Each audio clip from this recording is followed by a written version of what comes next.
Chers diplômés, chers amis, chers parents, pour nos nouveaux diplômés, comme pour moi, c'est aujourd'hui un jour de transition. Et les jours où l'on passe d'un état à un autre sont toujours des moments mémorables. Vous et moi, chers diplômés, je crois que nous nous souviendrons longtemps de ce 28 mai 2010.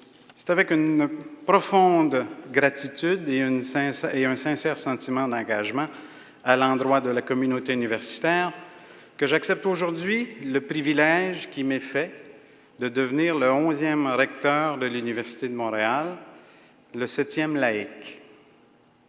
Ce faisant, j'accepte aussi, et ce n'est pas sans un petit tremblement intérieur, de marcher dans les pas de mes illustres prédécesseurs, messieurs les monseigneurs Gauthier, Piette, Moreau, Lucier, et par la suite, messieurs Gaudry, Lacoste, Cloutier, René Simard, Robert Lacroix et bien entendu, Luc Vinet. Je prends cette salle à témoin du serment que je fais de prolonger leur œuvre et de donner à notre société de nouveaux motifs d'aimer et d'être fiers de l'Université de Montréal. La première université du Québec et l'une des premières en importance au monde. Madame la gouverneure générale, l'Université de Montréal, votre alma mater, se fait une fête de vous compter parmi ses docteurs honorifiques. Et j'ajoute merci pour votre présence aux assises sur la reconstruction de l'enseignement supérieur haïtien qui se tenaient ici même, à l'université, sur le campus cette semaine.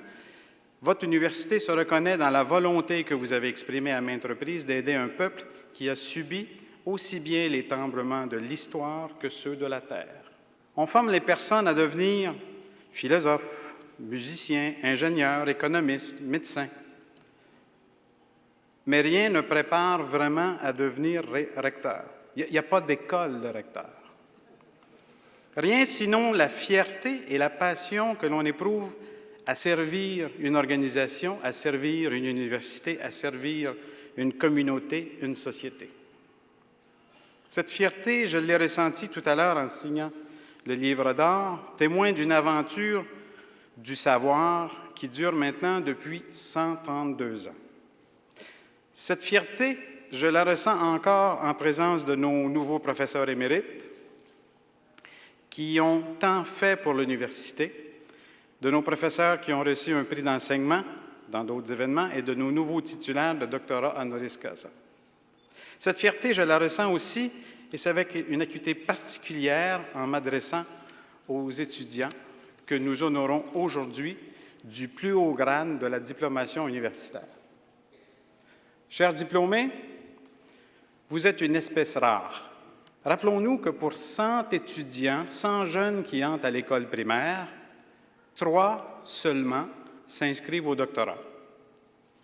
Et à peine un de ces 3 obtiendra son diplôme comme vous aujourd'hui.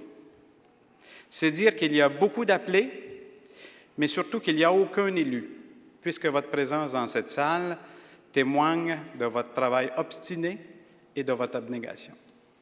Vous êtes, chers diplômés, près de 450 qui vous apprêtez à vous affranchir de l'université aujourd'hui.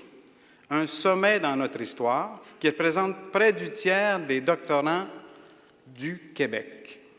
L'université a formé chacun de vous avec une conscience aiguë du rôle qui lui échoit, celui de façonner avec vous l'avenir. Lorsque je pose un regard sur mon propre passé, je me rappelle que l'enseignement a toujours été au cœur de ma vie. Je souligne que je suis issu d'une famille d'enseignants. Ma mère enseignait le français. Mon père, qui est ici présent, enseignait les arts. Mon frère, le français, l'histoire de l'art. Ma sœur, l'anglais. Très jeune, j'ai appris que si on voulait améliorer notre monde, c'est d'abord et avant tout par l'éducation, par les vertus séculaires de la transmission du savoir. Avais-je le choix? J'ai moi aussi choisi l'enseignement. D'une certaine façon, avant même de devenir médecin, j'ai embrassé cette vie et je me suis même marié avec elle, pourrait-on dire, car mon épouse André, qui est présente, est enseignante en sciences infirmières. Toute ma vie s'est passée dans les domaines des savoirs et de la santé. Les étudiants que j'ai encadrés, les cours que j'ai préparés, que j'ai donnés, les développements, les recherches auxquelles j'ai participé me l'ont rappelé si souvent. Cette cérémonie me le confirme encore plus, l'importance des savoirs, du transfert des connaissances, de générer des connaissances. La force première de notre université, ce sont les personnes qui la composent, c'est l'ensemble des idées et des valeurs que nous partageons. Nous nous le rappelons cet après-midi de façon éloquente. Vos idées pour l'enseignement supérieur, pour la recherche des nouveaux savoirs, je veux les connaître. Je l'ai dit à certains étudiants tout à l'heure, à certains doctorants. Votre désir de contribuer à l'essor de notre établissement, je veux l'entendre. Vous aurez chez moi une oreille attentive et une détermination à faire progresser notre institution. L'avenir nous permettra de grandes réussites. Vos réussites, chers diplômés, seront aussi la réussite de votre alma mater. À tous, je redis un immense bravo et mettons ensemble le cap sur l'avenir. Merci.